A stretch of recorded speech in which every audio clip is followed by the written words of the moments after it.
Hello, good morning. Today's a topic I'm not good enough. And believe me when I tell you, this is something that I can talk about with all of you because I go through it as well. The whole I'm not good enough. So the last 2 days we've talked about more external things. We've talked about how other people are making you feel, how your past experiences have impacted everything, and we're looking at that and we're letting it go, right? Which is a process, absolutely a process. But today I definitely want us to start looking within, and that leads me to self-doubt, and I'm not good enough, and that douche of an inner critic that tells you you'll never be good enough. Anybody got that? I'm never going to be good enough. I'll never get that right. I'll never be perfect. Ugh, it sucks. It sucks, and it holds us back so much from doing things because we've got this ideal in our head of exactly how it needs to happen for it to be successful, right? Of how we want our life to go for it to be successful. We write it all out and we put these sometimes unreal expectations on ourselves. That can be one thing that we're doing.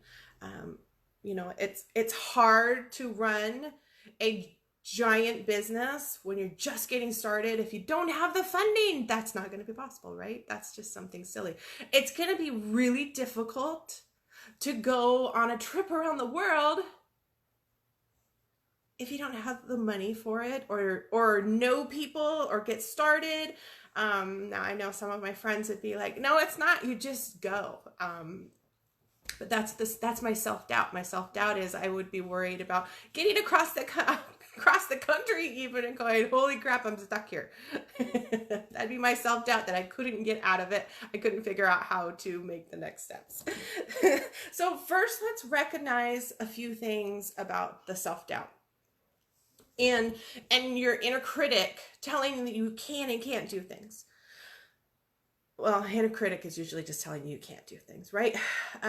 First, we need to recognize that this is a protection.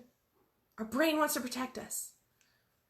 It's telling us, hey, you know what? Right now, you know how to do this. You know where you're at. You know exactly who you are right this second doing this right now. How about we don't do that because A, B, C, D, and all of the other numbers are what could go wrong, and you know they're gonna go wrong, right? That's what your brain's telling you. There's not an even option. Your brain is trying to tell you, hey, don't do this because you suck. Don't do it. Let's just stay right here where it's safe. And I'll move on from that. I do have some more to talk about on that topic. And the second one is, it is partially programming. So those experiences that we've had some failures, right? So we legit know, hey, I've tried that and it didn't work. So your inner critic is going, girl, you don't know what you're doing, so don't do it. You're just going to fail again. Again, it's a protection. And we have to fight it, because what's the worst possible thing that could happen if we do fight it and we do more of the things? Maybe we fail again. How bad is that? It's not that bad. If we keep failing until we get it, if it's something we want, we keep failing until we get it. And eventually we're going to get it, and we're going to forget all those damn fails because we finally did it. So it's us protecting ourselves almost 100% of the time. It's just trying to stay in our nice, comfy little zone. It's easy here, so I'm just going to stay here. it's really, you tell yourself it's really not as miserable as you, those bad days when you are telling yourself it's miserable. So you just stay in your little cocoon and you just keep on going and believing you're not good enough. I have a story about this. Believing you're not good enough is something that every single person goes through. Every single person. And when I realized this, it was so helpful. I still go through times where I know I'm not good enough. And I said that specifically in that way. I know I'm not good enough. Because that's what my brain's telling me, to save me, to protect me, so that I'm not embarrassed, so I'm not hurt. It's just like, yeah, just stay right here and do these things because I already know how to do these things. But if I'm not stretching and doing new things, then I get bored, I get restless. I start looking at the things that I'm used to doing and I'm like, but that's not a big deal anymore. That's not enough. That's not enough for me, is what usually starts happening. So I still do go through that, and you will still go through that, and you should still go through that, because that means that you are doing new things, and you're having to force your brain to shut up. You're having to force your inner critic to shut up. That you're going to do the new things and get on board, because we're going to do the new things. So, like I said, I have some stories. I didn't start traveling for business events until 2019. And one thing that I took away from the 3 events that I was lucky enough to be able to go to was the fact that everybody goes through this, I'm not good enough. Now, when I went to the first 2 events, it was a larger event, but I had more personal experiences with some of these women. And because I like to talk. Don't know if you know that about me. I had more personal experiences, and we were talking, and I was intimidated when I first got there because I knew these women. I knew they were successful. I'm talking to women that are steadily making 6 figures for years. They're now making 7 figures. Their businesses are just blowing up and awesome. And what I look at them and I feel like, oh my God, they're so full of confidence, and that's just amazing. You know, they're doing it and their businesses are rocking. And when you sit down and have a conversation with them, they're not just going to sit there with their business, right? They're always looking for something else. So what's their common thing? Their self-doubt of why they're not doing the next big thing. And here I'm looking at them, these are some of these women I've been looking at for years. I've been following them, and I'm like, oh my God, they're so amazing. And then when you sit down with them and you have conversations and you realize, guess what? They feel the same thing you feel. Their inner critic is telling them that they are stupid for even having the idea, and that it's ridiculous and it's going to fail. And even though that they already have all of the success that I'm looking at, they feel exactly the way that I feel about my topics that my inner critic is telling me about. And I tell you this just for the comfort that we're all going through it, and we all always will go through it, no matter how successful somebody else feels you are. It's hard for you to realize how successful you are in what you're doing. It doesn't make it go away, because anytime that we're stretching out of that comfort zone, we are still going to have it happen. But I know for me, the realization that I have all of these women in my life going through that helps me shut my inner critic up just a little bit, at least. it helps me just grow just a little bit and say, hey, you know what?